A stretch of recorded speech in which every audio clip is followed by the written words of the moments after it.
Thanks for coming. What do you think of my hat? All right, I'm gonna sign the hat and I'm gonna throw it out.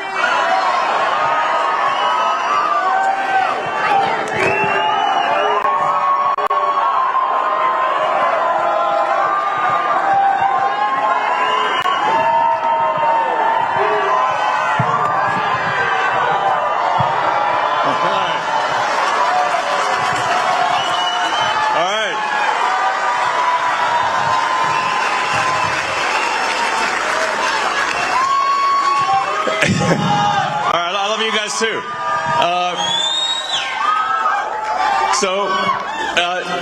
Well, thank you for coming out in support of this very important Supreme Court race in Wisconsin.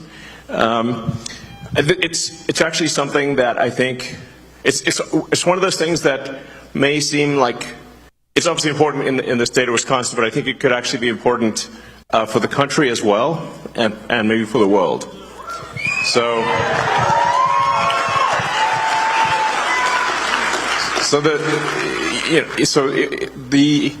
The House majority right now is razor thin. It's really just a few seats, and if the Supreme Court is able to redraw the districts, they will gerrymander the districts and deprive Wisconsin of 2 House seats on the Republican side. Yeah, exactly. The result of that could be that the House switches to a Democratic House.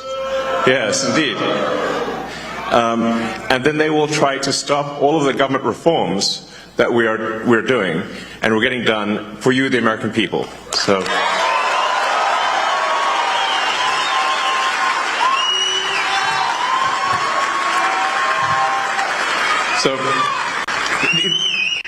the reforms that we're getting done in D.C., thanks to President Trump and his great team,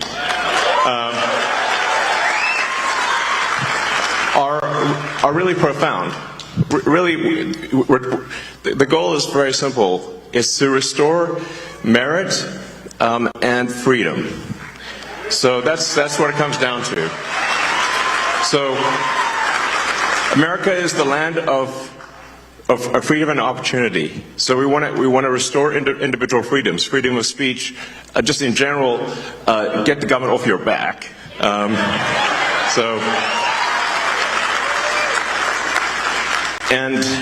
And then make sure that you succeed in the United States as a function of your hard work and your talent, and nothing else.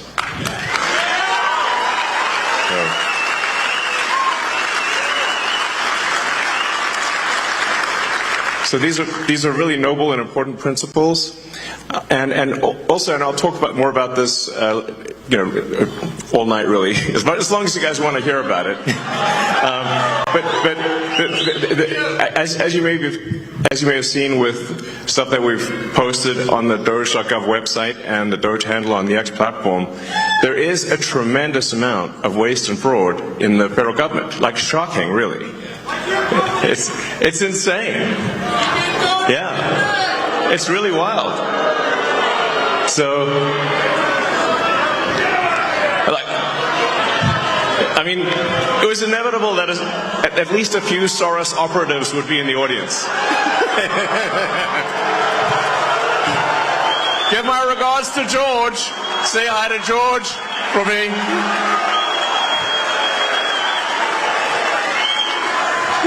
USA, USA, USA, USA. Yep. It was inevitable. I was waiting for that one. So, yeah, thank you. Thanks, guys.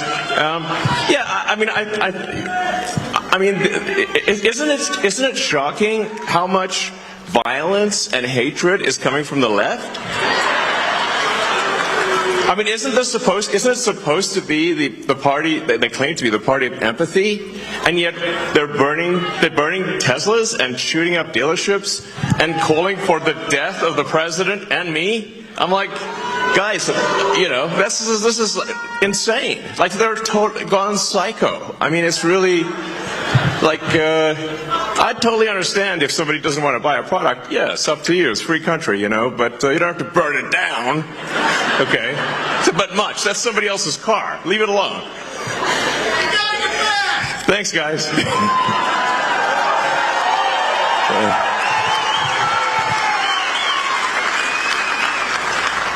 Yeah, so, man, the derangement level on the left is just like it's blown my mind, frankly. I mean, I'm like, what is going on? They've just lost it next level. I'm like, it's like, whoa. And I sort of wonder what's, you know, the legacy media is in part to blame for this, and maybe primarily to blame for this, because it's really terrible. It's like if they keep calling, they've obviously called President Trump every name in the book. I think there was one article that called the president worse than Hitler, Mussolini, and Stalin combined. And I'm like, actually, President Trump's not killed anyone. In fact, he's very good at stopping wars, not starting them.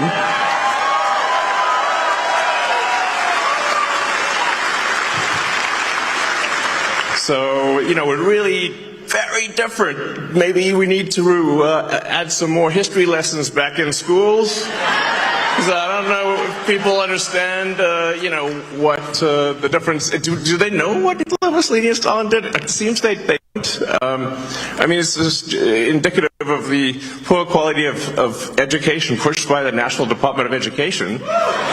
So, that's why we want to restore freedom to the states, let the states decide on the educational agenda and not have something pushed by a bunch of neo-Marxists in D.C. So,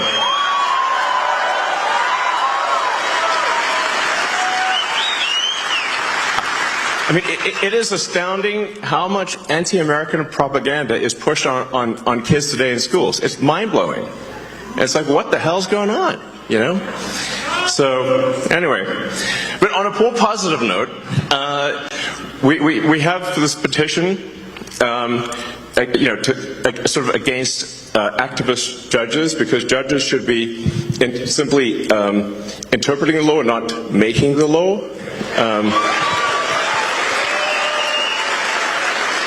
So, in appreciation for the support of people in signing this petition against activist judges. We just want judges to be judges, which is a reasonable thing to ask for. We're obviously seeing like some crazy stuff in D.C. where it seems like it's like any federal judge can stop any action by the president, of the United States. This is insane. Like, this has got to stop. It's got to stop at the federal level and at the state level. But let me first hand out 2 $1 million checks in appreciation.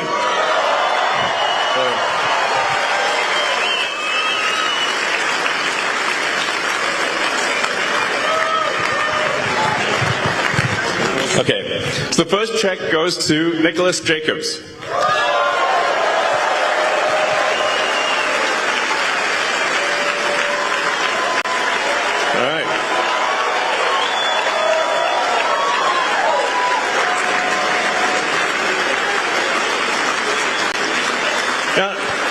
I should say that the reason for the checks is that it's really just to get attention. It's like we need to get attention, and it's somewhat inevitably when I do these things, the sort of it causes the legacy media to kind of lose their minds, and then they'll run it on every news channel, and I'm like, I couldn't pay them it would cost like 10 times more. Or, it's to get the kind of coverage that we get. So, all right.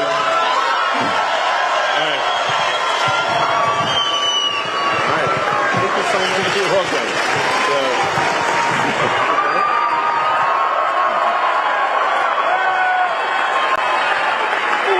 Thank you. All right. All right. You can just, I guess, take it if you want. We'll get. I think we'll get you a real one too. So, and then the second one is to Ekaterina Diesler. Let's see. Hopefully here.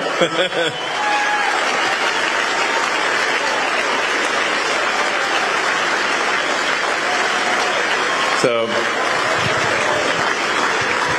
well, and like I said, this is just helpful for getting attention, and then it's kind of fun to see the legacy media lose their minds over it too. So, love you too. So, yeah. So, let's see. Hello. Thank you. Congratulations. All right.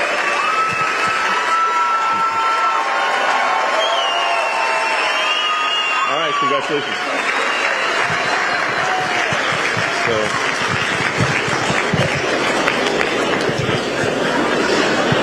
All right, so we're also going to be announcing, or we are announcing now, a program, sort of a Get Out the Vote program.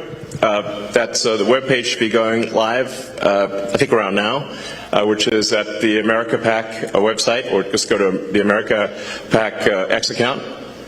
And the single biggest challenge, I think, is actually just making people aware that there is this very important election. And there's both the very important election for Judge Schimmel, as well as the deciding on adding voter ID to the Wisconsin Constitution, which is very, very important. So it's quite shocking that I mean, you can sort of tell where voter fraud is happening, where they ban ID, Like, why would you ban ID? Like, in New York and California, it's, like, illegal to show ID at an election. Well, I can't imagine why that would be the case. So two really important things is really just ensure judicial integrity on Tuesday, and then the voter ID thing, and it's April Fool's Day, and it's like most people aren't aware, like I said, most people aren't aware that there is this important election. Most people don't even know that there's an election at all, or if they do, they aren't sure exactly when and where it is, and they aren't sure yet or that they don't realize just how important it is.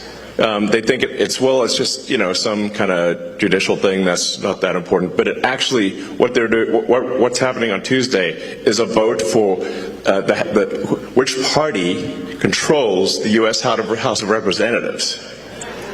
That is why it is so significant, and whichever party controls the House, it to a significant degree controls the country, which then steers the course of Western civilization. So it's like, I feel like this is one of those things that may not seem that it's going to affect the entire destiny of humanity, but I think it will. No pressure. Yeah.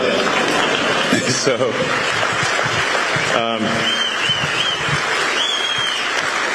it's a super big deal. And the fact that I'm here in person, like I'm not phoning it in. I'm here in person. And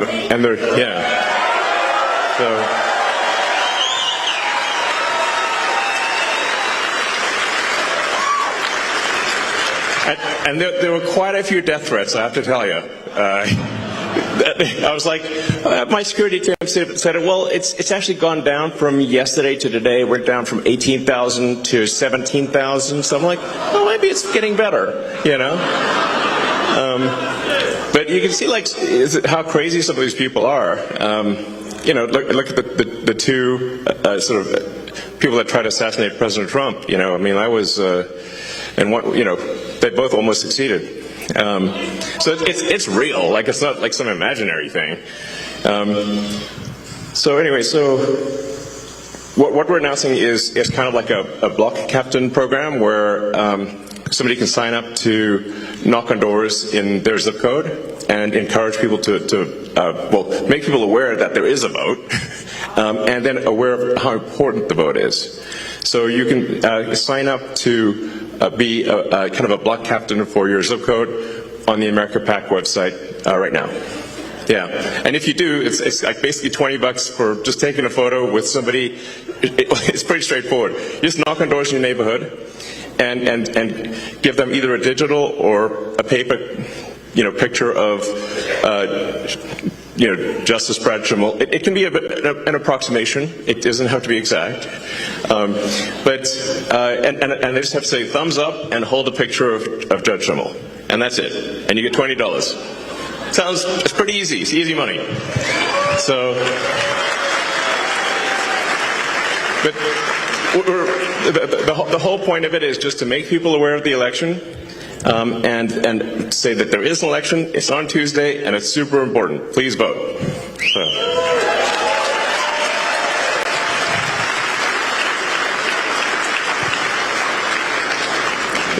But I think without something like this, we actually are in serious danger of losing the election. This is very important to put in mind. If you look at the betting market odds, so if you look at sort of the Poly market or Kalshi, like the betting markets, it varies between 85% and 90% probability of loss for Justice Schimmel. That's the current situation. So we got to pull a rabbit out of the hat next level. We actually got to have a steady stream of rabbits out of the hat, like it's an arc of rabbits flying through the air and landing in a voting booth. Interesting picture. Grok could probably make that picture. That's basically what's needed.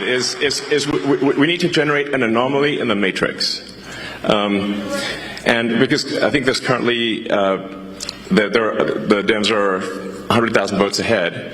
But if the people that voted for President Trump simply vote on Tuesday, we will win. That's actually all it takes. Just vote. Boom. Done. Victory. So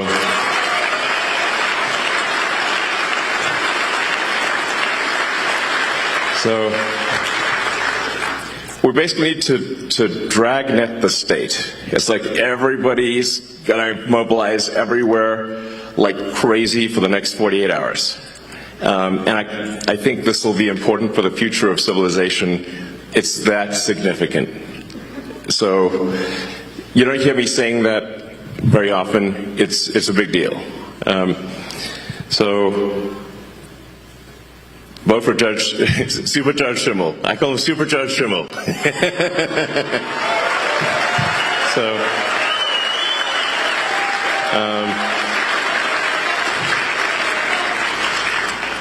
Let's see. So with that, I think we can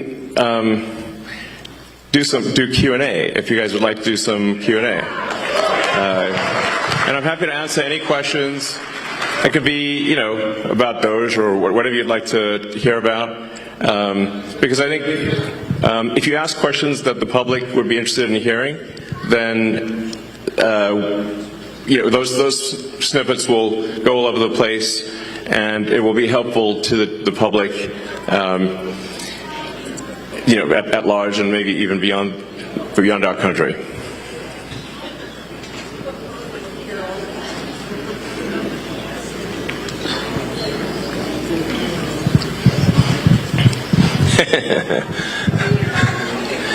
So let's see.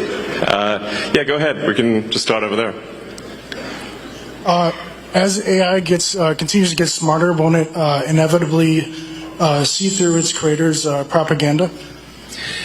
Yeah, the question is, as AI gets smarter, will it see through its creators' propaganda?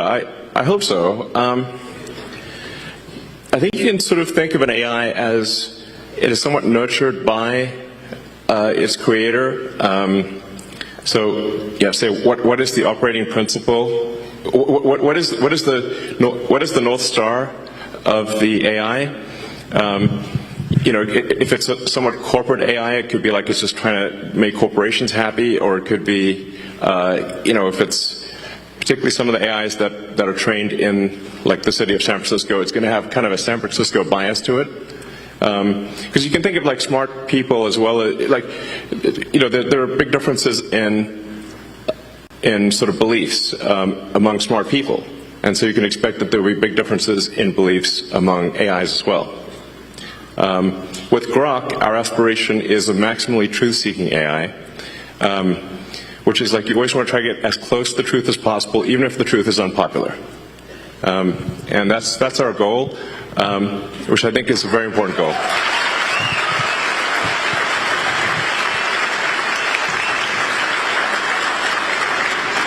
Okay, not sure. Oh, thank you. First of all, path of exile for life. But more importantly, as we see the whole world has turned to a fear-based mobilization effort. And we've seen that translate into violence. And the right's not immune to it because it can hit everybody's psychology. Sure. How do we beat that with optimism? Because that's going to be crucial to avoid mass eruption of conflict.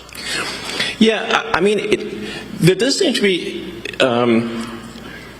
you're right that the right is not immune from sort of hate and violence. It's not like nothing, but it does seem weirdly heavily weighted towards the left. I mean, like, I haven't seen anyone tearing off like a Biden-Harris hat. Like, or just like you feel a bit sorry for them, like, oh, maybe they're wrong there, you know. But you see people tearing off MAGA hats. And someone just, you know, I saw a video just today where somebody was just on an escalator, a woman was on an escalator wearing a MAGA hat, and someone going the other direction tore the hat off her head. And I'm like, what? That's rude, you know. In fact, I sort of find myself in a strange position because I didn't think of myself as right. I thought of myself as centrist. But then the left went all the other way in the other direction. And now everyone's a Nazi, you know, before you know it. And I'm like, wait a second, do you know what that means? Obviously not. So, but yeah, I mean, I think, you know, I believe in peaceful discourse and that, you know, we make arguments, verbal arguments, and the people decide which way they want to go. But we don't engage in sort of shouting people down or violence or burning things or shooting things. That's how democracy is supposed to work. It's peaceful discourse.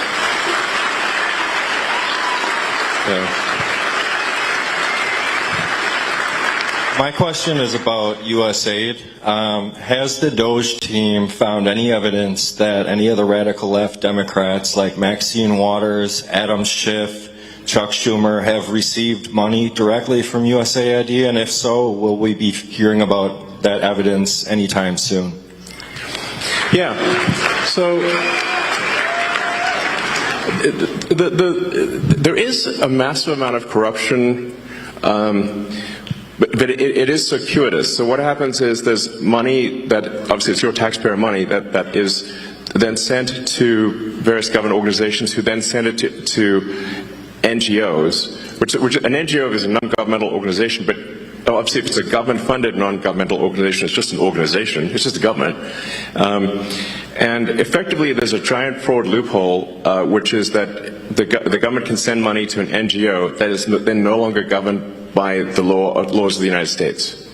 So they'll send the money overseas to one NGO, then they'll go through a bunch of them, and then I'm highly confident that a bunch of that money then comes back to the United States and lands in the pockets of the people you just mentioned. But it is a circuitous route. It's not like it doesn't go directly, but let's just say that there's a lot of strangely wealthy members of Congress where I'm trying to connect the dots of how did they become rich? Well, how'd they get 20 million if they're earning 200,000 a year? Nobody can explain that.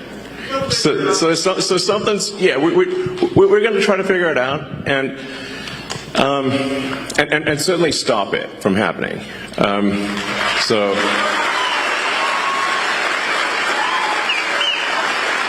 Yeah. I mean, just in general, the whole NGO scam is just crazy, yeah, it's blown my mind really. Yeah. Most of us here are aware of social media censorship, and I know you're keenly aware of it. Thank you for turning around X. Awesome. Okay.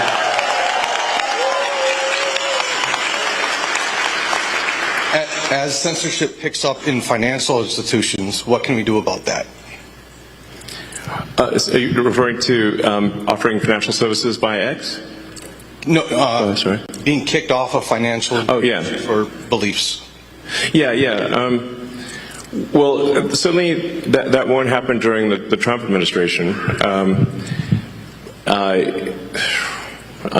hopefully that can be enshrined in law, which is part of the reason why we need a Republican Congress. So you didn't see any Republicans kicking Democrats out and debanking Democrats, but there were a lot of Republicans that were debanked, thousands, which is really outrageous. So that's why I say it does seem kind of one-sided, you know, this like trying to ruin people's lives and financially and violent protests overwhelmingly comes from the left these days. You know, it's like, and whereas the right is polite, you know, and fair as far as I can tell. So, yeah. Go ahead. Thank you for being here. Your comment kind of about the Matrix is kind of ironic because my husband and I watched the first Matrix and the sequel yesterday. My question is, when so much of social media nowadays, you know, whether it be X or YouTube or whatever, is kind of curated to like your a person's particular beliefs, or even where we have protesters that show up to town halls or potentially are paid. How does America kind of come together? And it used to be where you could have a conversation and have discourse like you discussed, right, and still be friends even if you disagreed with kind of some of their statements. When you talk about knocking on doors, like to different people's house, like one kind of fear that I have is like, even if you talk to somebody, everybody has their own sets of beliefs and their own truths. So I guess how do you get through that? Yeah, well, I think what we saw there for quite a while was that all of the legacy media and all of the new social media were in lockstep together. And they were all parroting the same left-wing talking points. And they were suppressing any dissent and any so-called right-wing or frankly even centrist views. And that's why I felt it was critical to acquire Twitter, now X, in order to enable that dialogue. So it's certainly a step in the right direction, and I think you've seen now, once X was willing to break ranks and not censor Republicans, then you saw others also start to move in that direction. You know, it looks like, for example, Facebook and Meta, you know, yeah, they've certainly, Mark Zuckerberg has stated that they will be doing a sort of community notes based on the community notes of the X platform, and as opposed to having sort of far left censorship bureau, the sort of, you know, the woke Stasi essentially reviewing things. So that's a step in the right direction. You know, there's maybe some hope for the CNNs of the world. There's like, with Scott being on there, he's great. You know, he's like, I'm sort of hopeful that things that are moving in the direction where different points of view are espoused on, or you know, heard on legacy media and social media. So I guess maybe I'm actually a little bit optimistic about the future. You know, on the X platform, you know, we don't prioritize any, you know, one side or the other. We try to be as fair as possible. And I will reply to, you know, prominent Democrats, even if they sort of say terrible things about me. So, you know, it's like, yeah, we should have this discourse. And so I kind of think, at least on the media front, things are going in a good direction. But on the, but I am kind of perturbed by the sort of how aggressive these protests are. You know, where it's like, you know, there are people at these protests calling for the death of the president and death of me and, I don't know, probably death of others. You know, that's the kind of thing that's not cool, you know. At the risk of saying something outrageous, calling for murder is not cool. So.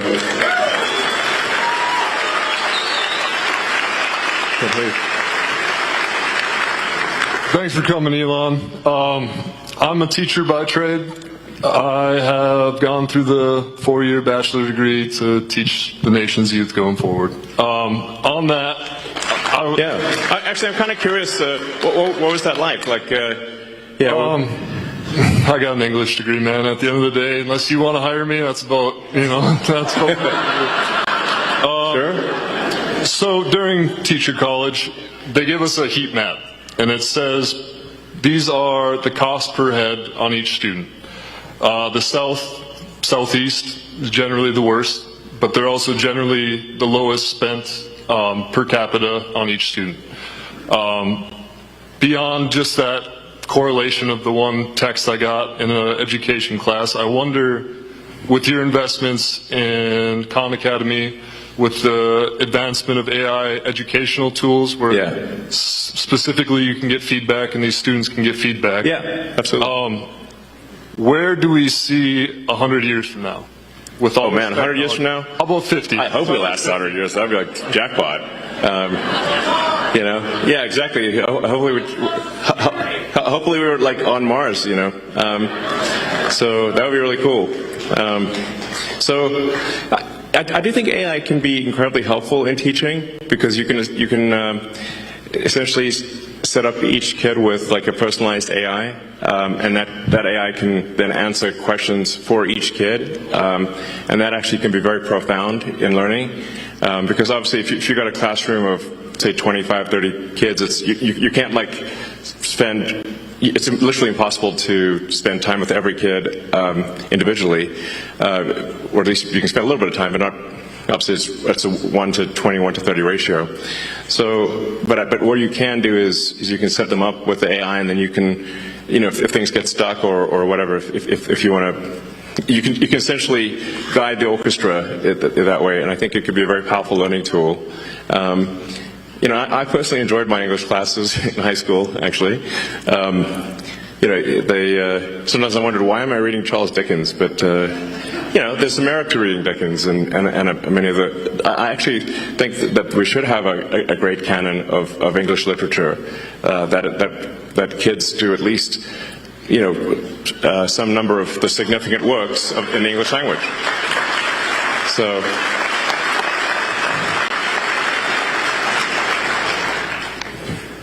I mean, it seems like very obvious to me, but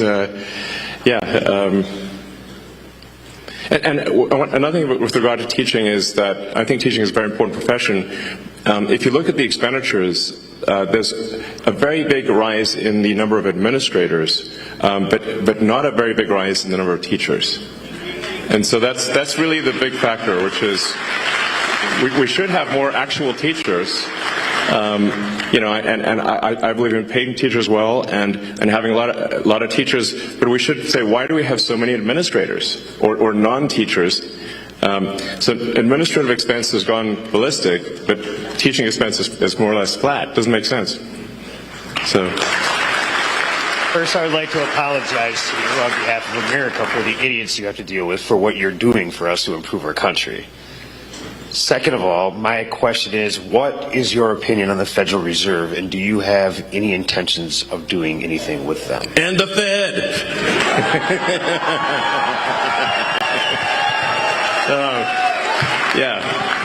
I don't know. I always wanted to say that, But I mean, I think there's like 20,000 people that work at the Fed. Seems pretty high. In fact, there's a lot of people that work at the Fed, and it seems like, why do we have so many people at the Fed, and what do they do? And sometimes I wonder which one would win. The federal for interest rates, the board of the Federal Reserve, or a magic 8-ball. And I'm like, I think the magic 8-ball might win.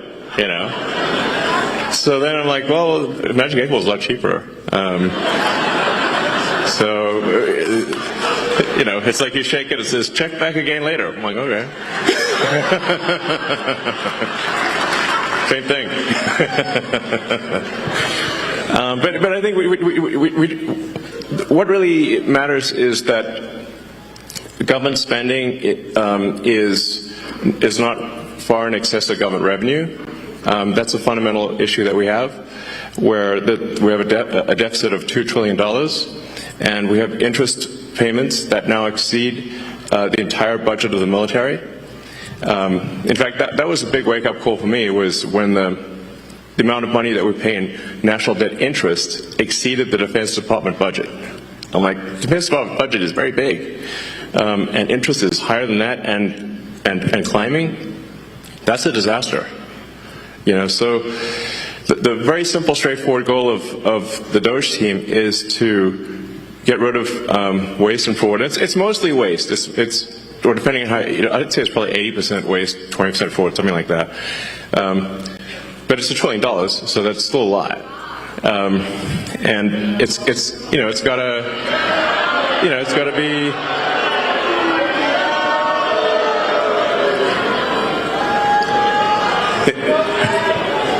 We got another Soros sleeper agent there.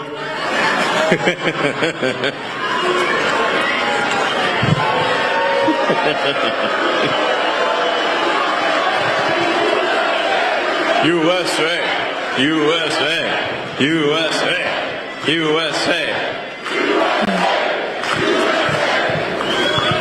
So, I mean, to be clear, the very simple thing we're doing, and we post everything publicly on the Doge website, which is just to look at every expense and say, is this actually a good use of your taxpayer dollars?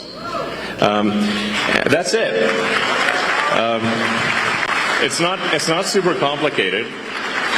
And the thing that's pretty wild. This is why I say I used to be a Democrat, and so and if you listen to the speeches of Clinton and Gore in the 90s when they were going on about reducing waste and fraud, literally you wouldn't be able to tell the difference. It'd be like, who said it, Doge or Clinton Gore? You can't even tell the difference. It sounds exactly the same. It's wild. So we're really just trying to restore common sense to government and say, let's not waste your money, and let's make sure it's spent well, and that's it. And in trying to save $1 trillion of expenditures, what we're saying is, of the $7 trillion in government spending, let's see if we can make it 15% more efficient, and I'm confident that we can. That's actually not a huge bar, by the way. So,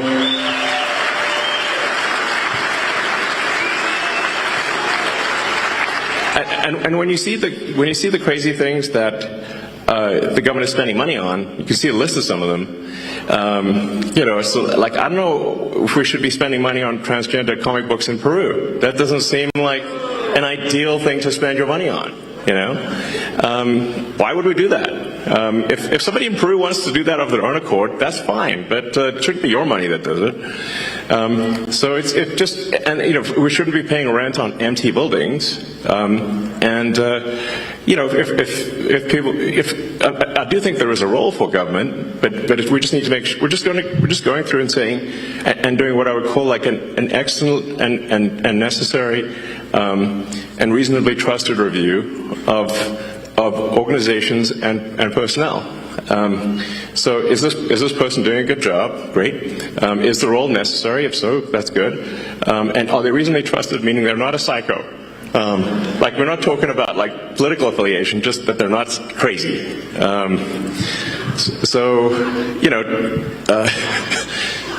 What's wrong with that? I'm like, sounds super normal to me. So that's it. Now, in this process, one of the things that we've discovered, which is, I think, on the fraud side, which is a really big deal, is that the Democrat administration, the Biden administration, has basically taken every arm of the U.S. government and bent it towards creating a financial incentive for illegal immigrants to come to the United States. Now, this is every part of the government. So like Social Security, Medicaid, unemployment insurance, disability, even the IRS. So you can like fill out a fake tax return and say you need a tax. Maybe I shouldn't tell people this, but it'll actually work. I mean, mostly. There's some chance you'll get caught, but you can actually fill out a fake tax return. You can just get a tax refund, even though if you didn't pay taxes. So we're trying to stop all these things. Say like, okay, well, let's stop the waste and fraud, and we also need to turn off the massive financial incentive for illegals to come to the United States and stay in the United States. And this is really the thing that is causing the Democrats to lose their mind. You know, because they're actually spending, at this point, tens of billions to attract and retain illegals in the United States. It's really on that scale. It's a gigantic number. And the goal is to turn all the swing states blue. That means Wisconsin. So that's the goal. So with the asylum program, if they can get a green card within a year, and then they can get citizenship as quickly as 4 years after getting a green card, because the first year of being asylum counts for the 5-year citizenship waiting period. So this is a very big deal. A number of friends of mine have actually joined the government and in order to help with this process. And I'd like to welcome my friend Antonio Gracias to the stage.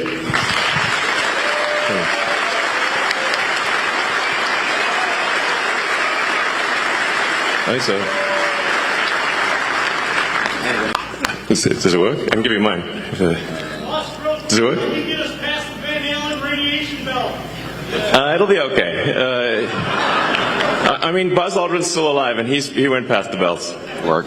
Is this working? Yeah, it's on. Yeah, there you go. So, Antonio, can you tell us what you? Antonio is helping out with the Social Security. So, just trying to review Social Security, where you may have heard that we found 20 million dead people marked as alive in the Social Security database. This is so crazy. And then you'll notice there's a strange trend here, where how many Social Security numbers were issued. Do you want to? Yeah. So let me tell you what happened here. We started at the top of the system. You want to talk about a lot of maybe? We started at the top of the system, mapping the whole system of Social Security to understand where all the fraud was. And there's a lot of great people there that showed us really a lot of waste. And so that came up with a big list of stuff they're working on. You've heard some of that already. But this is what jumped out at us. When we saw these numbers, we were like, what is this? In 21, you see 270,000 people, goes all the way to 2.1 million in 24. These are non-citizens that are getting Social Security numbers. Yeah, this is a mind-blowing chart. Yeah, this literally blew us away. Like, we went there to find fraud, and we found this by accident. And this isn't political, by the way. My parents are immigrants. Yeah, this country's been great to us. My brother and sister all born in Spain. I'm pro-legal immigration. This is not political. This is not political. This is about America and the future of America. And there are a lot of good people in the system that pointed us in this direction. I want to honor them right now. They work in the government today, who took risks to show us these numbers and tell us what's going on. Yeah. I want to stop for a minute. I want to honor those people today. Very good people. Very good people. I have been from D.C.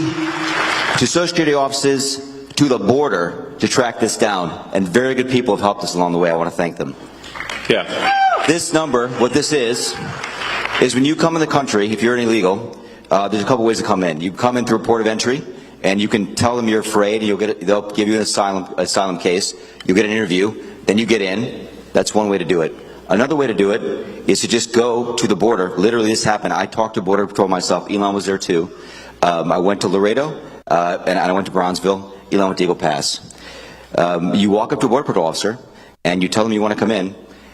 They have a couple of choices. They can charge you with a misdemeanor or a felony under 1325, or they can make it an administrative offense, like a parking ticket, basically. They were told to do that, make it an administrative offense under the last administration. And then you go walk across the border. They do what's called a release from your own recognizance, and they give you an NTA, notice to appear, which to appear to judge. The wait times on judges are like average 6 years. Look at Grok, you'll see it on immigration judges. There's only 700 of them. This is 5.5 million people. Okay? So what happens then? Once you're in the country and you got asylum through one of these pathways, and we've mapped the whole thing out, you can apply for a work document. You file a 765, it's the work form. You get this form called the 766, that's the authorization, and then Social Security Administration automatically sends you in the mail your Social Security number. No interview, no ID. This is worth, like, just reiterating. It's not, people sometimes think that under the Biden administration that he was simply asleep at the switch. He wasn't asleep, they weren't asleep at the switch. It was a massive, large-scale program to import as many illegals as possible, ultimately to change the entire voting map of the United States and disenfranchise the American people and make it a permanent, deep blue, one-party state from which there would be no escape. Look, if I hadn't seen this myself, I'm not sure I'd have believed it. I went through it myself and mapped it, and Elon is right. This is true. The defaults in the system from Social Security to all of the benefit programs have been set to max inclusion, max pay for these people, and minimum collection. That's what's happening. We found 1.3 million of them already on Medicaid, as an example. We've gone through, on every benefit program we went through, we found groups from this particular group of people, this 5.5 million people, in those benefit programs. And then what was really, really disturbing us was why. We're asking ourselves why. And so we actually just took a sample and looked at voter registration records. And we found people here registered to vote in this population, yes. And who did vote? And we found some by sampling that actually did vote. And we have referred them to prosecution at the Homeland Security Investigation Service. Yeah. Already. That is already happening. Right now. Yeah. And the truly disturbing thing, though, I just want you to know this, the truly disturbing thing to me, and the darkest thing about this to me, the voter fraud is terrible, but the human tragedy this created is extraordinary, because what you don't understand, and people don't know, and Americans need to know, that's why I'm here, is that human traffickers made $13 to $15 billion off of this. Okay? That's the money that's going around the world, moving people around the world to our borders because of these incentives. How does it work? What happens? Hey, if you're in Africa and you're in Central America, you got to walk up through Mexico and through Central America. Who do you pay? You pay the narcos, you pay the traffickers, right? And we were told by ICE, it's between $20,000 and $500, depends where they pick you up, to walk across all those countries and get all the way up to the border. Where's that money goes? It goes to the cartels. It goes to human traffickers, right? There are 30,000 children that have not appeared on the notice to appear already. ICE knows this.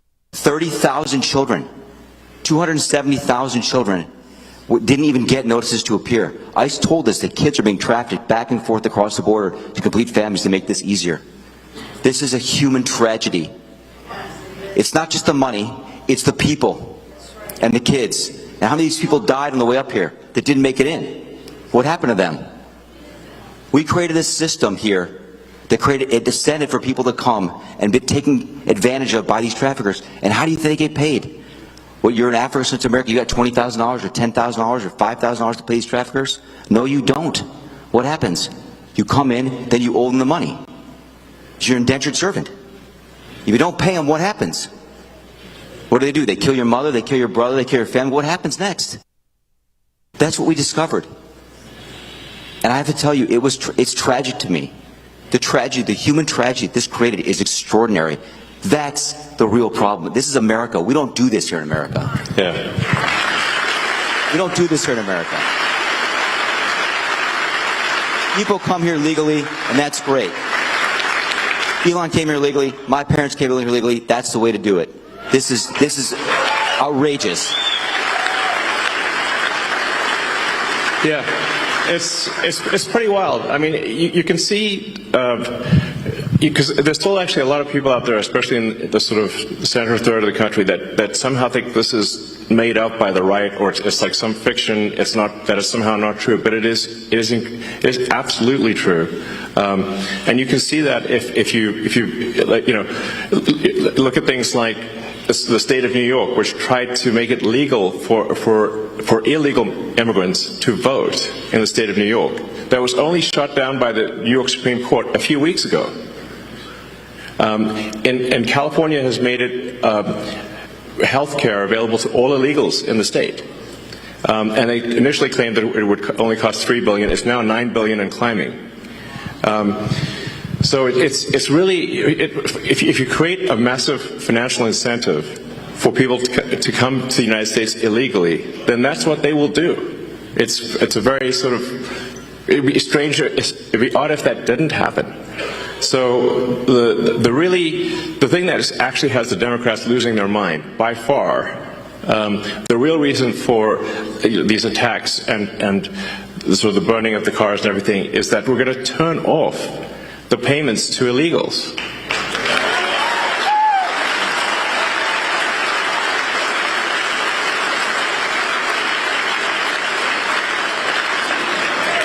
Because, yeah, I mean, because that's not the deal. You know, it's simply not right. You know, if you look at that thing with the Roosevelt Hotel and, like, you know, the luxury hotels in New York, where the Federal Emergency Management Agency funds were being used to house illegals in luxury hotels in New York that the average American can't afford. And they were giving a welcome package and $10,000 debit cards and everything else. Like, it's super real. I mean, it's like I think it's the biggest voter fraud thing in history by far. And moreover, if left unchecked, it would have succeeded. As Antonio mentioned, the time frame for going from asylum to citizen is roughly 5 years. Yep. And so all of the people that came in on that chart that you saw, if the machine behind the Kamala puppet had won, then, you know, they change out the puppet, but it's the same machine. Then they would have actually legalized all those people, and there would be no swing states. And they added more. Remember, it was doubling every year. Yes. It went from 1 million to 2 million. It was going ballistic. Going ballistic. And it is just, these people are just entering the benefit programs now, by the way. Right. We're seeing the ramp happen too. And these are just the ones that are in the system. This doesn't count the other, 7.5, 8 million that ICE thinks are out there. Yeah. We don't know if they have numbers. The number is totally uncontrolled. The voter ID requirement in this state is super important because of this. Yes. Because the Social Security number, it's not supposed to be a federal ID number, but it basically is. That's how you access all the benefits. This is why we need voter ID, because this thing is not secure. You could walk into a Social Security office today as an adult in America, and get a Social Security number enumerated with simply answering 6 or 7 simple questions and showing some forms of ID that are not federal ID. Well, you could just actually make it up. Basically, you can show basically like a fake utility bill, or show a medical bill and a school ID. Yeah, medical bill and a school ID, and you can get a Social Security number. Yes. And then from there you get on the voter rolls, and then yes. Basically Dem operatives will farm the vote. Yes. The problem with this obviously is that if you turn the swing states blue, then there are no swing states, and then we're in a permanent one-party system. And as soon as they win that, they'll have the House, the Senate, the presidency. They'll pack the Supreme Court. Then they'll double down on the illegals, just like California. So, we've already seen this happen in California. California is supermajority Dem. So, but at least California is held back by the fact that people can move out of state. Once you can no longer leave America, they'll be far worse than California. So the gravity of the situation is severe. Help us clean up Wisconsin border wall. Yes. Yes. Absolutely. So, I mean, it's really simple stuff. Just having photo ID to vote is like, you can't buy something at the liquor store, but voting is more important than buying a beer. So You're gonna need a real ID to get on an airplane. You can't fly anywhere. Yeah, and like the same people who are saying that there should be no voter ID at voting stations demanded vaccine ID from everyone. Yeah. I'm like, that's weird, So it's really about just restoring integrity to the voting system, which really should not be a right or left cause, but a cause for all, is do we not all want integrity in the voting system? Of course we do. Yes, of course. Yes.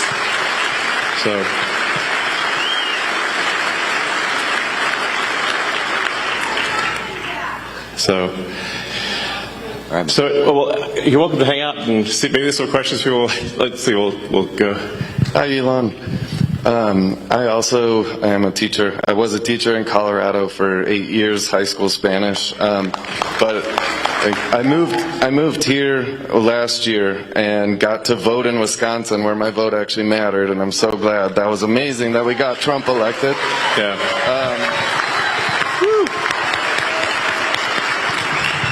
And I was listening to, I believe it was Patrick Bet-David. He called this perfectly, where he said, when Trump gets elected, he's going to go from enemy number one to Elon's going to be number one.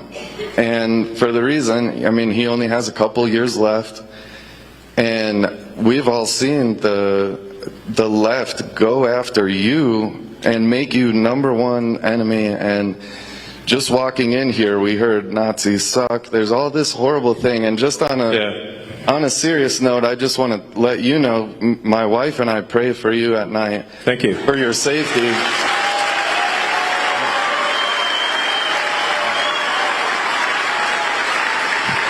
And guys. Yeah. Thank you. I got to watch my hand gestures these days, you know. Yeah. But I think this one's safe, you know. You know, it's like can't wave to the crowd. You don't know what'll happen. And I've been a fan of yours for like a decade, and I've been a walking Tesla ad to anybody who talks to me, even though I never had a Tesla until I came to Wisconsin too, and it's 10 years old, but it's the best Model S I've ever had. Thank you. It's incredible. Thank you. But I just wanted to ask you if it would be okay. I brought my dad with me. He's a pastor, and I just thought, if it's okay with you, I would love for him to say a prayer for you as well, for your protection. Sure. Thank you.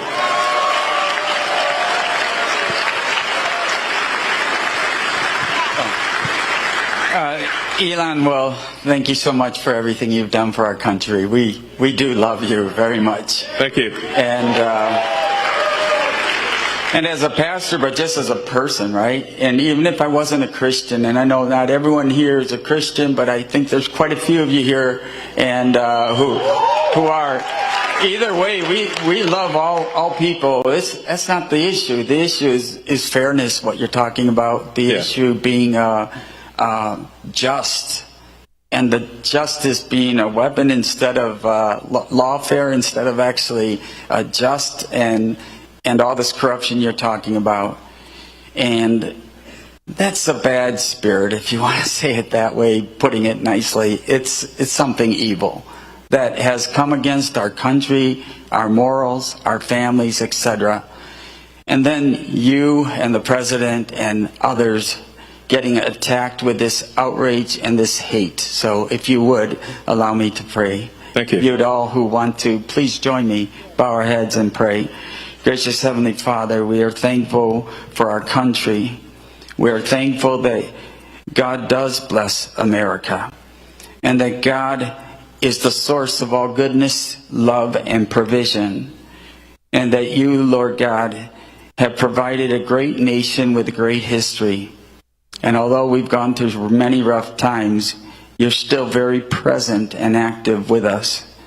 Thank you for protecting President Trump from that fatal attack.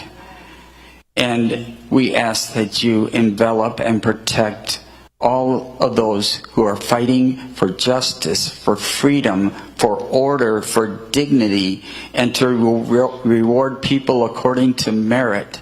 And especially put your hedge of protection around Elon Musk, around his children, around his whole entire family, and all of his team members, that all would do good and just by our country, and freedom truly and justice would reign once again. We ask this in the name of the blessed Savior, Jesus Christ, who we remember during this time of year, who suffered and died for our sins. May you wash away all that is wrong with our country and start with us. We ask this in Jesus' name. Amen. Amen. Thank you.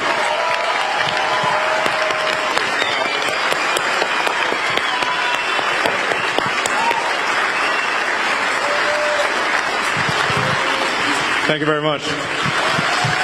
Thank you. Okay. Up to you. You can hang out if you want.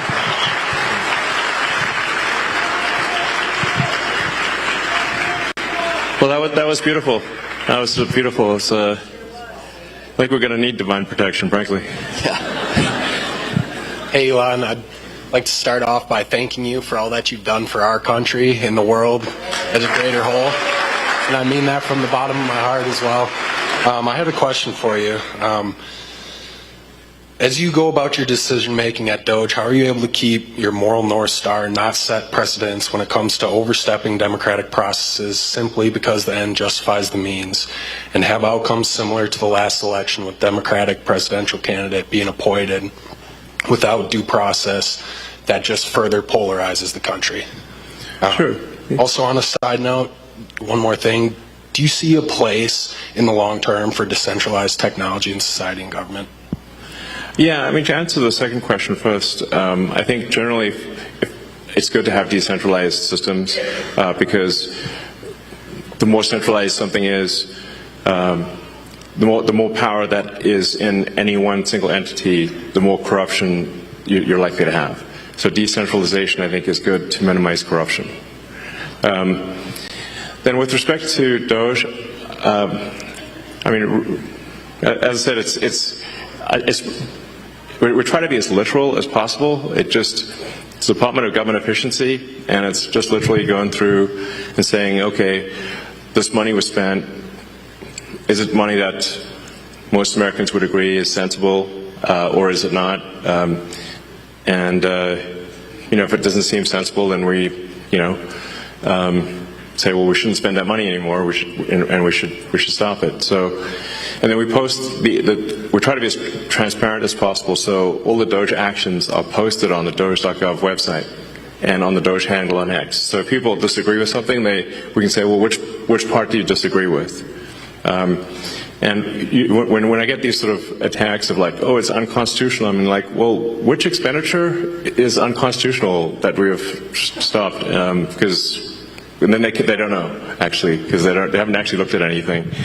So now, obviously, a lot of this can be reversed with a new administration, but at least for some period of time, we're going to make sure that your taxpayer money is spent at least 15% better. It's not like I think it's a reasonable goal, it's a rational goal, it's a sensible goal, and the net result, I should say, if we have the combination of a $1 trillion increase in economic output and a $1 trillion decrease in the budget deficit, then the outcome should be that there is no inflation or very little inflation from one year to the next.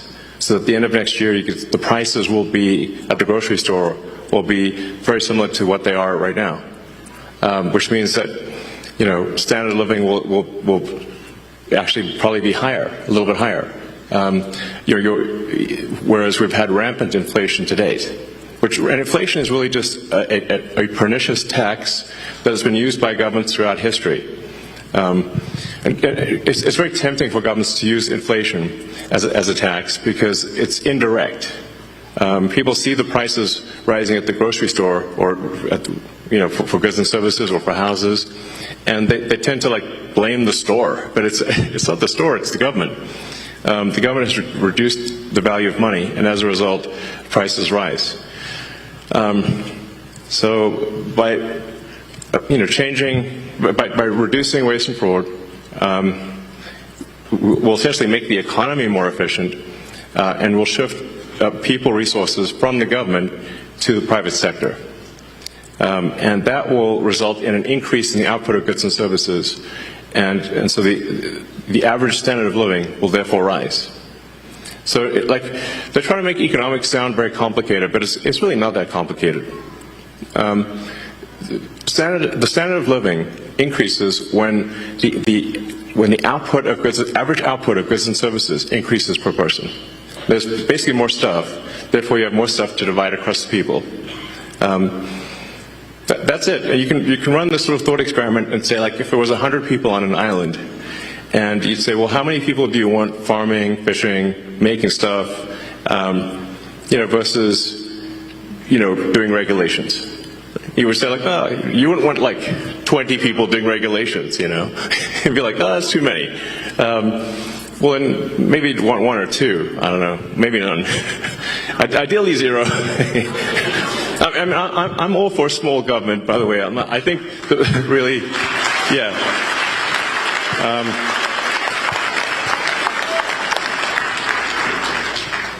When the United States was formed, there were only, you had the Secretary of State, the Secretary of War, which I think is a more accurate name than defense, but it was Secretary of War for a long time, and you had the Secretary of the Treasury, and you had the Attorney General. That was it.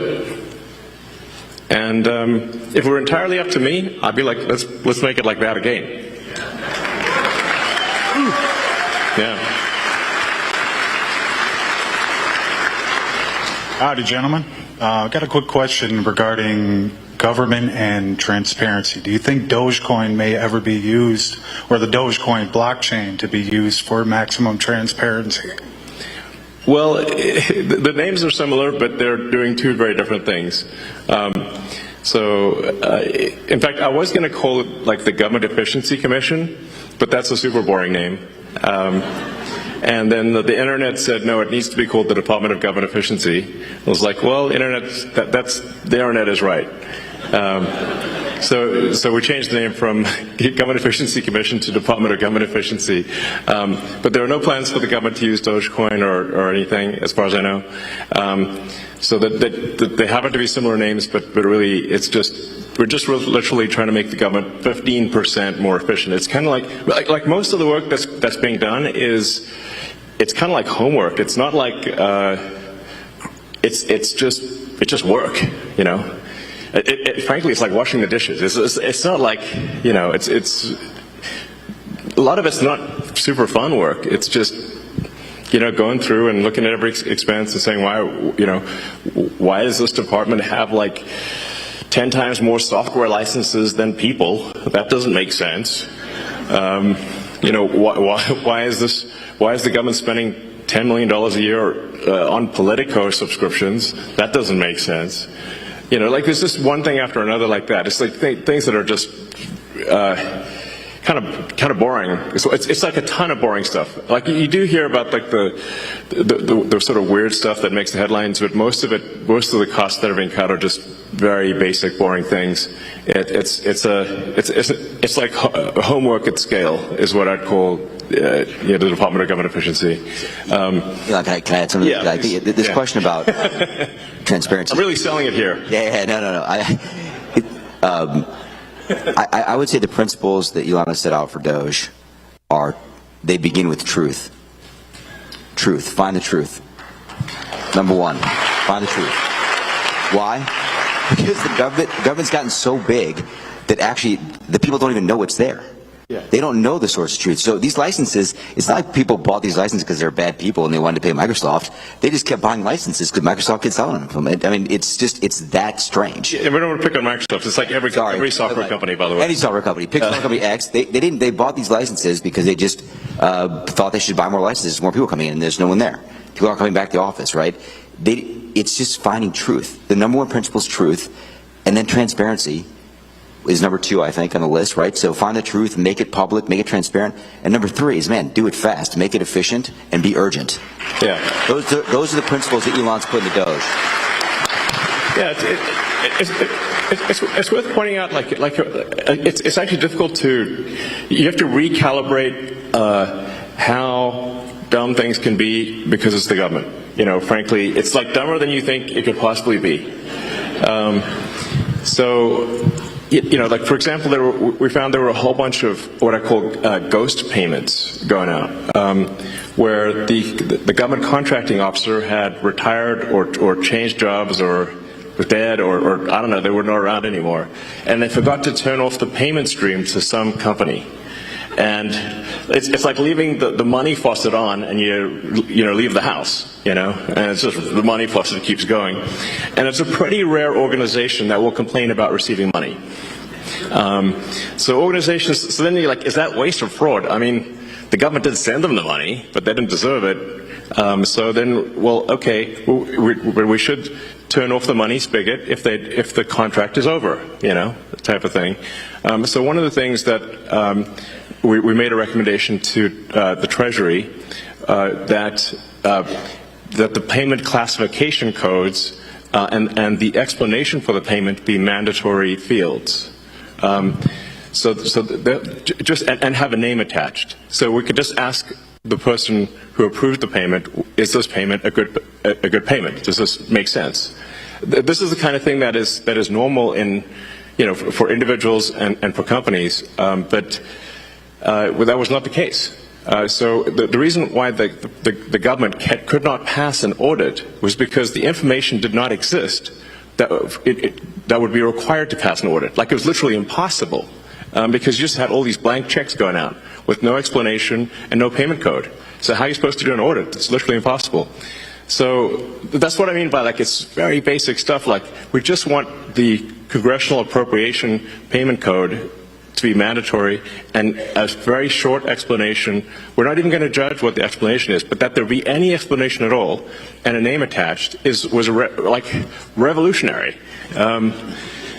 And my guess is this will probably save $100 billion a year, like a lot, So.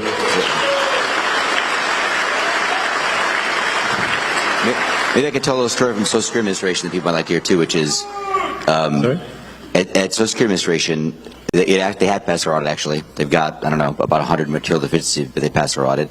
When we looked at the balance sheet, we found that $800 million had fallen off the balance sheet last year. $800 million. What do you mean fell off the balance sheet? It's exactly the question I asked, Elon. Thank you. Where did it fall to? Exactly. Where did it fall to?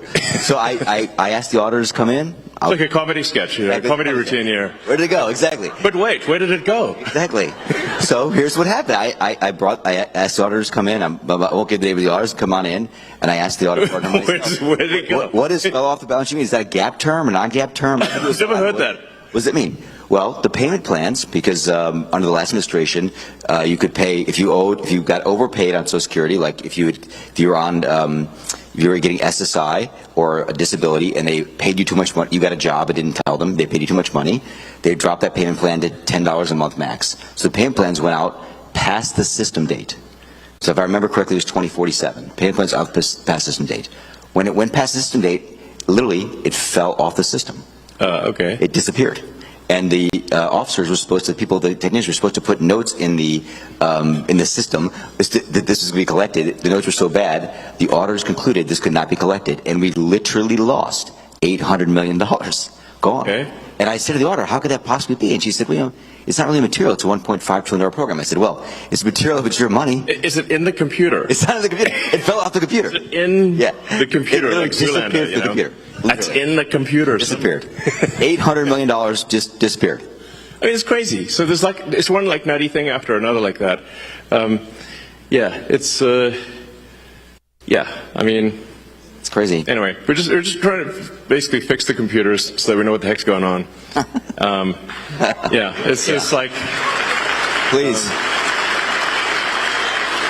And like I said, being fully transparent with the American people, so you know exactly what's going on, and just making sure that anyway, money is not wasteful or fraudulent.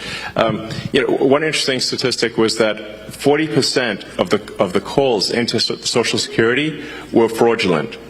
Like meaning that it was someone trying to get a Social Security payment that was going to a senior to go to instead to go to a fraud ring. So that was almost half of the phone calls were fraudulent. Probably the other half were people asking, what happened to my Social Security? This is true, actually. You know, like, hey, where did what happened? This is bananas. Yeah, I mean, we found this, actually, the people there at Social Security knew this was going on, and they had been complaining about it for a long time, and no one fixed it. And these were mostly criminal rings outside the country, in other places in the world that are jamming up the phone systems, calling in, using just these simple security questions, because you can actually, this was how crazy it was, you could change your direct deposit information at Social Security by simply answering 6 questions on the phone, like your mother's maiden name, your date of birth, etc. Like stuff you can find on the internet. Easily found on the dark web. That's why it was so easy. It was a huge exploitation, super open door. I mean, the bank vault was open, and the criminals ran right in and took the money, and they took it away from our seniors. Right? So what happened is, if like my dad's 84, he'd go get it, thought his check was supposed to be in the bank account, it wasn't there, then he's got to go through a whole process to get the money back in the government, which takes a long time. It's the government, right? So we put in a very simple 2FA system. All this nonsense you see in the media about, we turned off the phone lines, but it's not true. All they did actually, we recommended to Social Security that they put in a very simple 2FA system, and they will two-factor authentication. Two-factor authentication. They same kind of use the banks. Like, pretty simple. If you have a bank account, you do this, and you know what? They did it. They said, "Yeah, you're right. We should do that." They went and did it. Good for them. They did it. No one had the will to do it. They did it, and they're going to keep increasing security. We've gave them a lot more recommendations, and they're on the road to increase security, stop all this nonsense, so our seniors and our people that are disabled don't get stolen from. Yeah, this is really worth emphasizing, because like the radical left are saying that like somehow we're stealing Social Security. Like, first of all, I don't need the money. Okay, in fact, it's costing me a lot to be in this job. You had like Tim Walz dancing on stage showing a chart of Tesla stock, which is a really awful thing for him to do. Because what they're trying to do is put massive pressure on me and Tesla, I guess, to I don't know, stop doing this. It's my Tesla stock and the stock of everyone who holds Tesla went roughly in half. I mean, it's a big deal. So not only am I not getting I'm not getting paid, definitely not stealing money, and would never get away with it. But the value of my Tesla stock is in half. So this is a very expensive job, is what I'm saying. But I think it's you're welcome.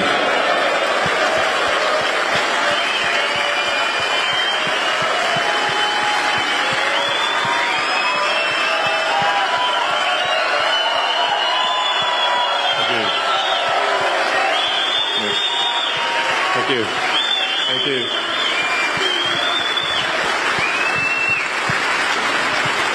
Thank you very much, guys.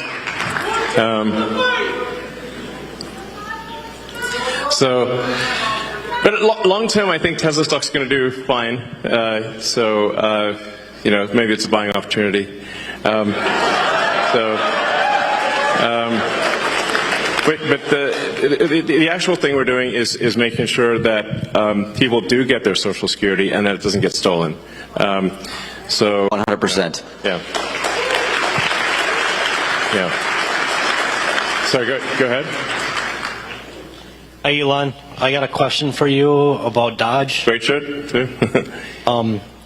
Everybody in this room has got a bunch of money sitting in a bunch of little boxes in a bunch of different states. And it turned into crickets when you brought it up online that you were going to go check our gold.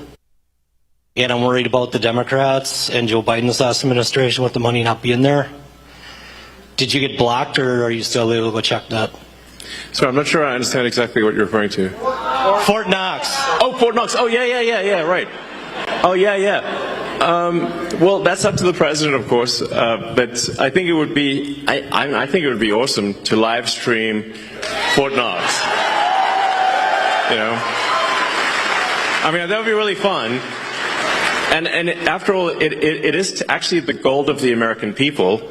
So the American people should, it seems to me, have a right to see their Hopefully it looks really cool.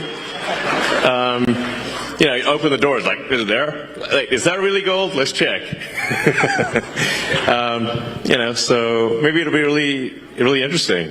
I'm all for it. The president says he's interested in doing it, so hopefully that happens. So, all right. Good evening, Mr. Musk. How are you? Good. How's it going? Good, good. My name is Vito Gabriel. I'm 18 years old. This is my first election that I'll be voting in. So, Great. Very exciting. Oh, actually, that reminds me. So it is actually possible to both register to vote on Tuesday. If someone has not registered to vote, they can register to vote in Wisconsin, and they can vote same day. So even if somebody's not a registered voter, you can do everything on Tuesday. So, a bit of backstory. When I was younger, 8 years old to be exact, my father put me to work in my family's restaurant. And it led me to want to start my own business and to be successful just like you. And in my opinion, you're one of the most successful businessmen to ever live. And so what advice would you give to young entrepreneurs who want to start their own businesses and give back to this great country? Well, sure. Well, it is very hard to start a business and have it succeed. You know, it is true that most businesses that start do not succeed. So, I mean, I guess I'd really just say, you know, if there's a product or service that you think is really needed, then you go out and you make that product, or you produce that service, offer that service, and try to be as useful as possible. Really, you know, it's like whether, you know, it's a great restaurant or store or a technology company or whatever the case may be. It's really just like, are you doing things that are useful to your fellow human beings? And you know, if you are, then I think the company will be successful. So that's really what it comes down to, is just being useful. Like, people ask me, like, what's the top advice? I'm like, try to be useful. It's actually very difficult to be useful. You know, but you know, I have a lot of admiration for anyone who just does an honest day's work. You know, making products or producing services for their fellow human beings. That's what a company is. You know, that's it. So. But it is hard. I mean, to be totally frank, like, I generally say, if somebody needs encouragement to start a company, I would recommend not starting a company. It's very difficult. Like, you know, if you look at, say, the automotive industry, the only two American car companies that have not gone bankrupt are Tesla and Ford. So. It's a big cemetery, is what I'm saying. So that's a tough one, you know, very tough industry. And there were really no, like, commercial rocket companies that were successful before SpaceX. It's generally very difficult to make the value of the output exceed the cost of the input, and that's really what defines a successful business. And profit is really the difference between the value of the output and the cost of the input. That's what profit is. But it's like shockingly hard to make the output more valuable than the input. That's what I found. Yeah. So, all right. Hi, Elon. Thank you so much for being here. Would you agree with me that the economic illiteracy in this country is staggering? That people don't understand how close we are I would say for the that ship is of true. America to going over the fiscal cliff. Yeah. Right. Yes. Most people, actually, I think most people, well, I think a lot of people don't know what a national debt is. Like, how did this national debt come about, and how come there's all this money that somehow we owed, but we didn't sign up to owing this money? But there's, you know, it's over $30 trillion of national debt, and that doesn't count future obligations. So that's just, that doesn't count state and local debt. So it's a lot of, basically, it's a lot of money that the government has signed everyone in America up for. Yeah, so there's, if we don't do something about it, then eventually there won't be any money for anything. We'll just be paying interest. You know, a company, or so I should say, a country is much like a person. It's just bigger. A country is a collection of people. But just like a person can go bankrupt, a country collectively can also go de facto bankrupt, essentially by diluting the currency to where it's worthless. And that's where we're headed unless we are, you know, to take immediate and dramatic action with respect to government spending. We're in deep trouble, basically. You've seen this in places like Venezuela, Alan. Yeah, exactly. So you've seen it in a lot of countries where it's, I think things have gone to hell in a handbasket, and it's like we just need to not do that, you know. So if the ship of America sinks, we all sink with it. You know, this is something that I try to tell people in the sort of commercial sector, that like you're not going to, your company's not going to make it if the ship of America sinks. So we all got to, like, you know, work together here to make sure it does not. Yeah.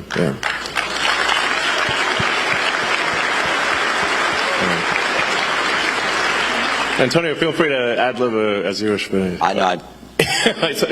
This is the only place left to go. That's great. Right, exactly. I don't think we can run off to some other country and be okay. It's America, you know, I will die in America. I'm not going anywhere. I will too. I mean, I might go to Mars, but that will be part of America. Yeah.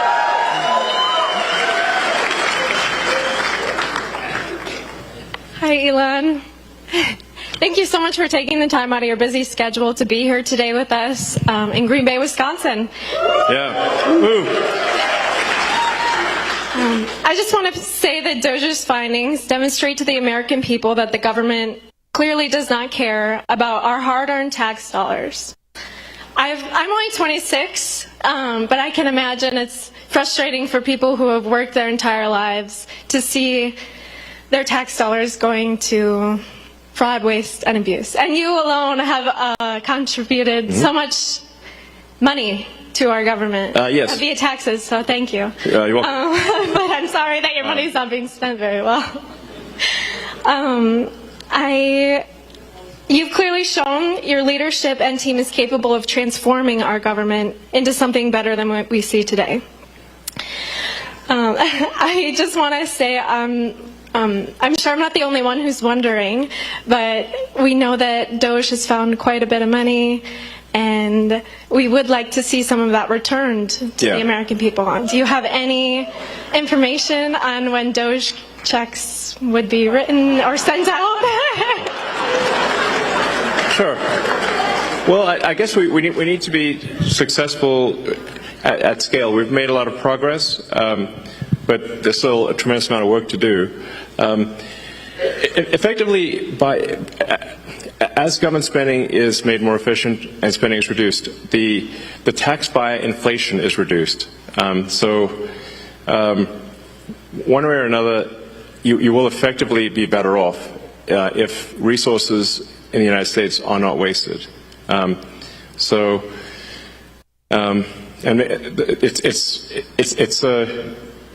it's somewhat up to the Congress and maybe the President to, as to whether specific checks are cut. But whether a check is cut or not, if you reduce wasteful spending, the economy is going to be better off.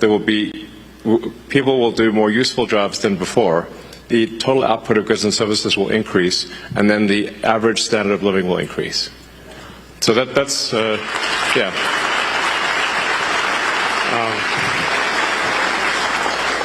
I think the most important lesson in economics is simply common sense, that the more people in a country that are engaged in producing useful products and services, the better off that country will be. Like you could run the sort of thought experiment to say, in the limit, if we moved everyone in the car industry into the DMV, there would be no cars, but there would be a lot of regulators. So then you say, well, okay, well, then how many people should be in the government versus not government? And generally, I think you want to minimize the number of people in government. There's still, be a lot of people in government, but you want to keep that to a minimum and move people from low to negative productivity roles to high productivity roles in the private sector.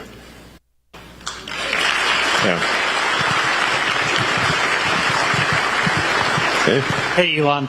So the first time I heard about population collapse, I think was from you on Joe Rogan. I grew up in the generation where it was very overpopulation, global warming. A lot of people don't want to have kids. My wife and I just had our first. She's a year. Congratulations. Hi, Jen. Thank you. Amazing. And I'm finding out very quickly a lot of these things I was told about having kids, losing personal freedom, it's well worth it. I mean, I would recommend it to everybody, as I'm sure you would. And Absolutely. I mean, I've been banging the baby drum for ages. Yes. So my question to you is, what's the most surprising and fulfilling thing you've learned from your kids? Especially we've seen you around X all the time with Trump. So what's your most fulfilling thing you've learned from having kids? And X is in the back there. So hopefully he's watching this. Hopefully, I think I think nothing makes you happier than kids. Really, is the truth of it. So, kids are my greatest source of happiness, and I really encourage, as Antonio knows, I've encouraged all my friends and everyone to have kids. It is concerning. The United States has been below replacement rate. The birth rate in the United States has been below replacement rate since roughly when I was born, around 1970, 71, thereabouts. And I think last year was the lowest birth rate on record. It was very low. And then we're seeing this trend in almost every country on earth. This is worrying, because it's like, well, if something doesn't happen, humanity is going to disappear. So it's, I think, very important to have kids.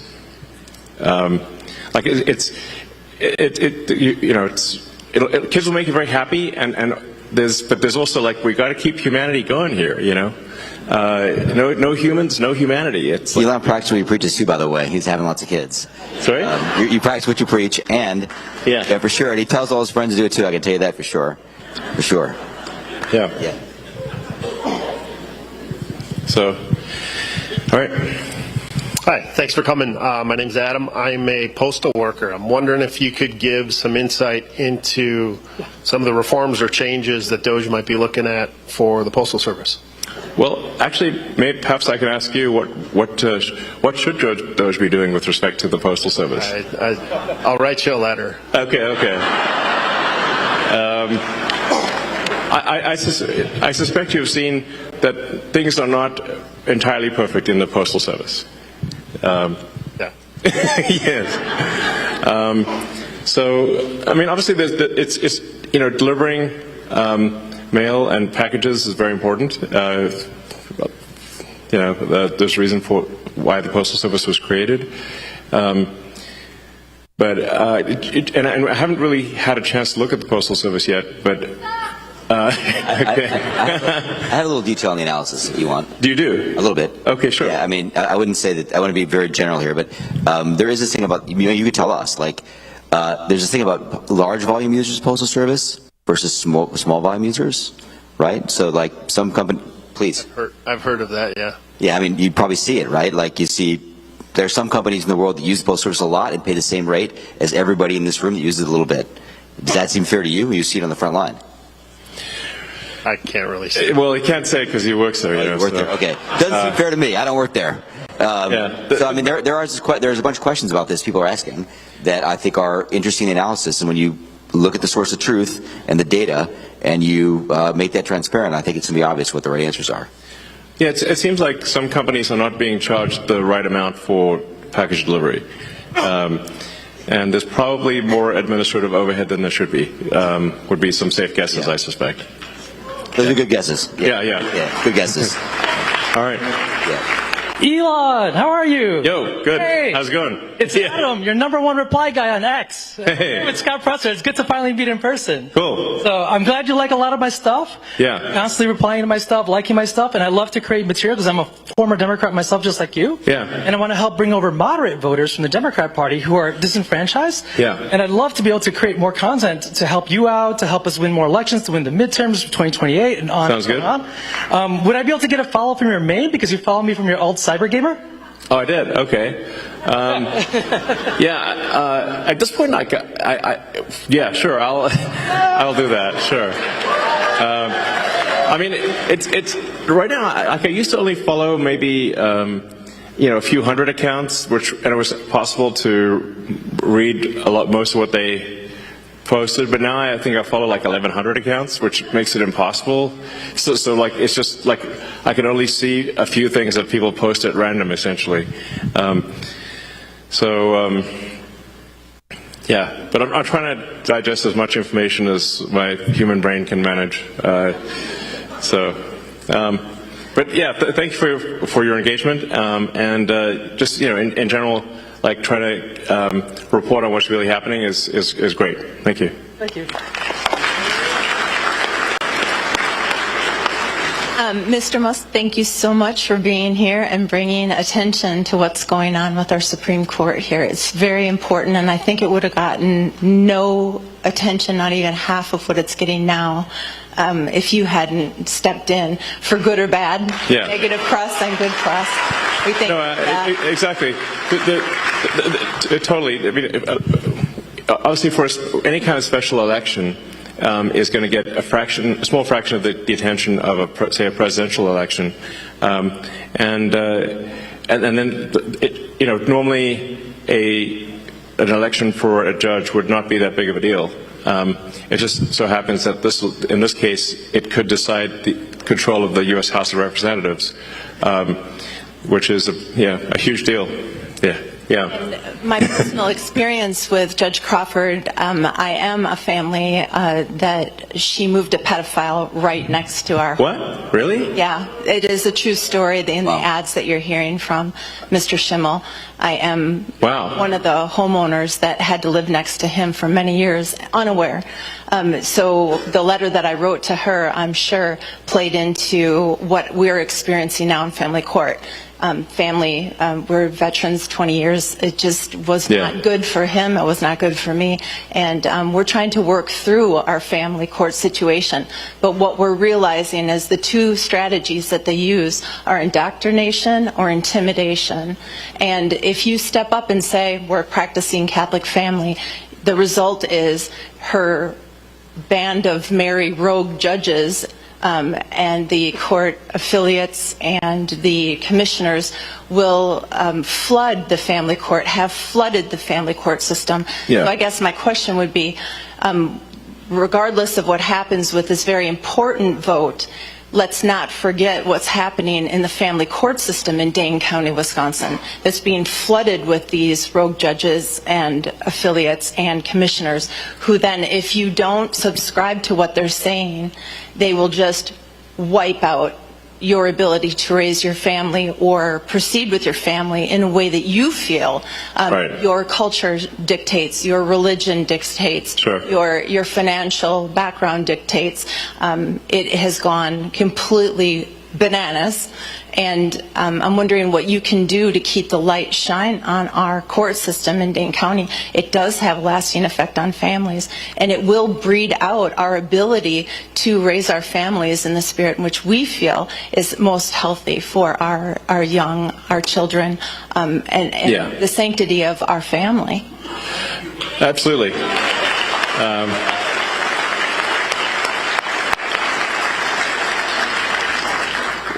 I think that's fundamental to life, liberty, and the pursuit of happiness, which is the foundation of America. That you should have control over your family, not the state. The state should not have control over your family. It's insane that people would think that. So we've had friends have to escape California because of this. Yeah. I mean, it's literally had to leave because the state tried to take their kids because they were imposing the state's values on the kids. And they literally had to leave overnight. more than one friend, we've had the story. Really? Really? Yeah, no, there's a thing, a change the law in California where if the teachers determine that it's in the kid's interest, like if you don't respect, like, I don't know, 10-year-old's pronouns or something, the state can take your kid in California. So it's insane. It's state forced indoctrination, and if you don't match their whatever the state wants, then they can take your kid in California. It's a big deal. Yeah, exactly. So it should just be, families should have control over their own circumstances, and it should not be the government that decides how your children should be raised.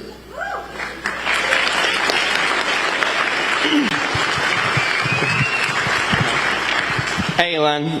My name is Josh. There's a lot of questions, I see. There is. We're going to answer everything at this point. So, I'm sorry. Please go ahead. Sorry, go ahead. Thank you for taking the questions. A lot of people, I agree. So I was wondering, I noticed that there was a second Mechzilla being built at the Starbase. Are we going to go for launch for the Artemis mission coming up? I mean, that's a very sort of space question. So there are 2 towers in South Texas, and then we're planning to build 2 towers at the Cape in Florida, and then probably some more elsewhere in the future. But there'll be twin towers at the Cape and twin towers in South Texas at Starbase. So, all right. Hey, Elon. Good to meet you. Thank you for everything you're doing for the country and the world. Yes, thank you. I have 2 questions. They asked me to keep it short. Sure. When do you envision solving blindness and bringing that to the masses, where it'll be for everyone? And the other is, is robotaxi on schedule? Well, there's certainly a wide range of questions tonight. Yes, so for Neuralink, we've actually had, Neuralink has had in monkeys a working, device we call Blindsight, where it's been working well and monkeys are healthy for a few years now. And we're hoping later this year to do our first device implant for human enabling someone who is completely blind to see. It's going to be low res at first, like Atari graphics, so I want to set expectations appropriately. So it'll start off with like very low res, but then over time, I think eventually the implant would enable vision that is like superhuman. So that'd be pretty cool. And then things are currently on track to do unsupervised full self-driving in Austin in June.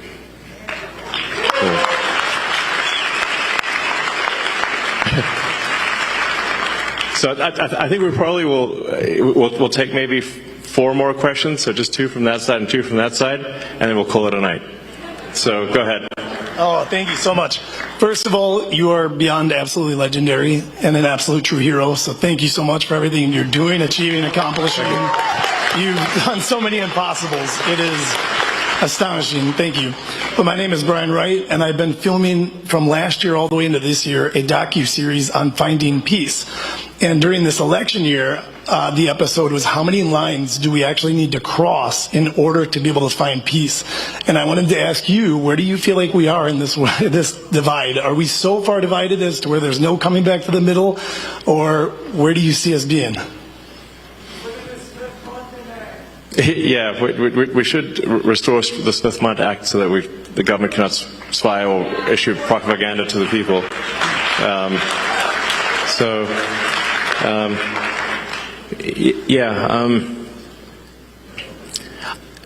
I don't know. I mean, I kind of thought that we were headed in a good direction for a while there, and then the last month or so, there've been these like crazy violent things happening against Tesla and protesting me and whatnot, and I'm like, this is just nuts, and a lot of people sort of parading signs around saying that that President Trump and Elon Musk should die type of thing, and I'm like, this is really nuts, But I think the real issue is who's organizing and funding that.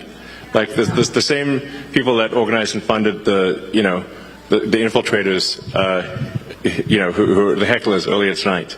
So it's whoever they are, And I guess we know some of their names, but it's really, Soros and a bunch of others.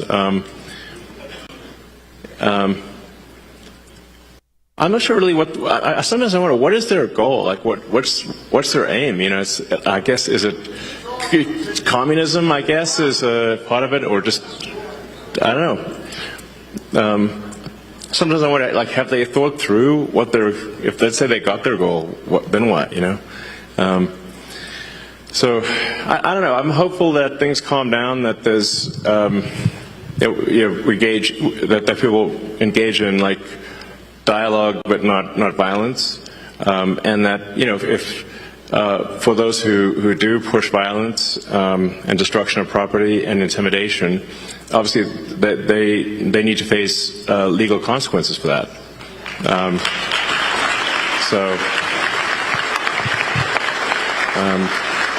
And the president has said that that needs to happen. Obviously, if people are pushing violence and destruction of property, that is against the law, and they need to face the consequences of that. So, thank you. Yeah. Thank you, Elon. I constantly hear that the Doge efforts are going to do things like take away Social Security payments and reduce other government payments like that.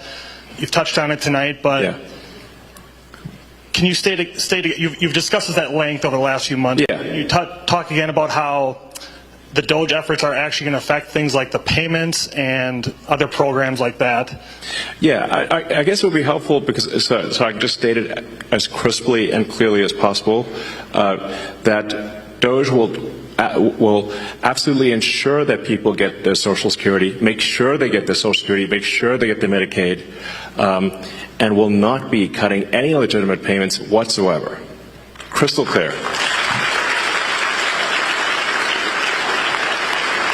I would just add to this, I've been there, working there, and I spent about the first 3 or 4 weeks of my time in the Woodlands actually working in Social Security Administration. 100% what you're saying is true. Nothing has happened on the ground that would impact the level of payments going to people that legitimately are owed those payments, period. A lot is going to happen to people that are stealing from the system. Yeah. They're not getting the payments. And you know who's screaming? They are. Because they're committing fraud. And we should take that away from them. Because they're stealing from all of us in this room and our parents. And they're going to scream loud. And it's going to get louder.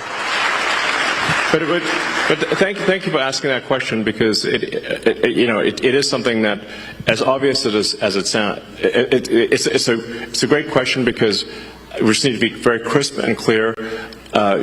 Doge will make sure you get your Social Security. Doge will make sure you get your Medicaid. There will be no cuts to legitimate payments whatsoever.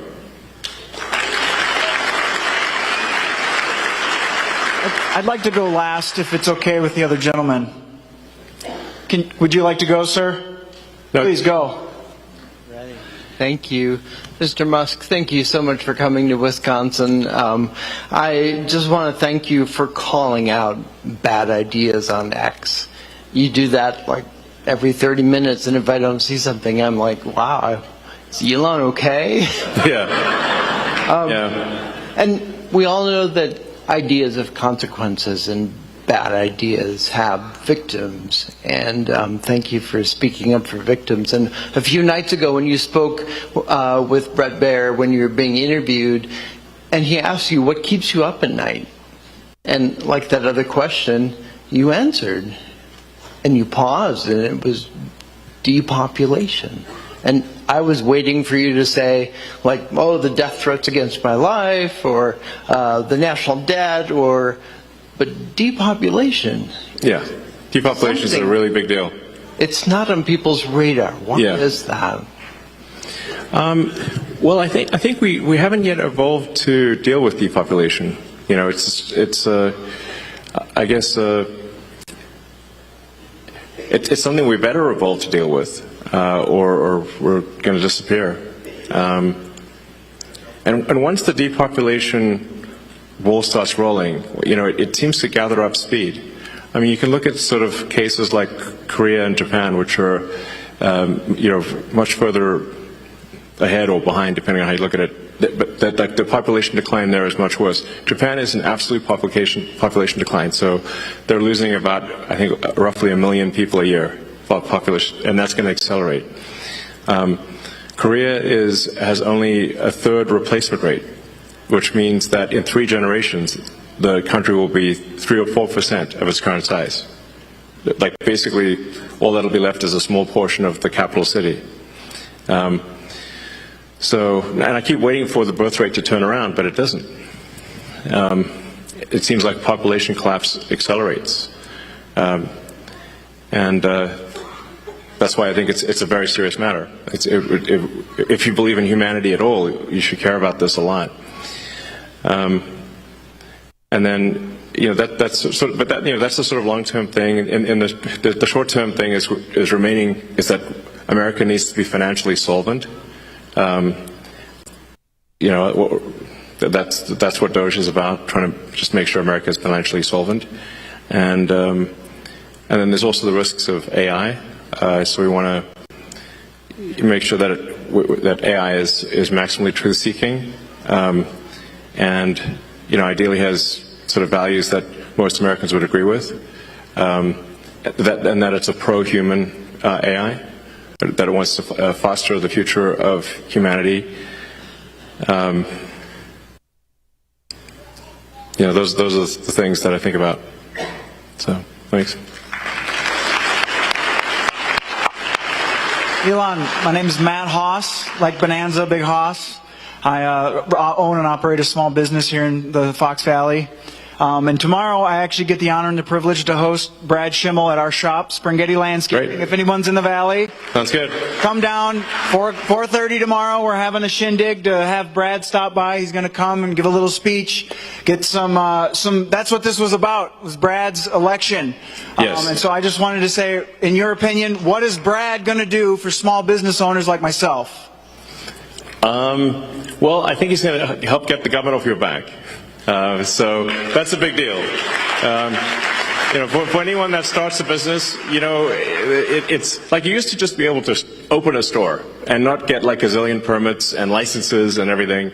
That's how America, you wanted to make a product, you just made the product. And you didn't have to satisfy a massive body of regulations and get a permission from all sorts of agencies. So hopefully, Justice Schimmel is, supports that and helps get the government off your back. All right. So let me finish by saying, obviously, Doge at the state level. Yeah, Doge at the state level will be cool. But just remember, the importance of the election on Tuesday is gigantic. It could decide the future of the House of Representatives. It could decide then the future of America and the future of the world. So it's absolutely critical that you need to just drag friends and family to vote on Tuesday for Justice Schimmel and for voter ID. So, thank you. Thank you, guys. Thank you.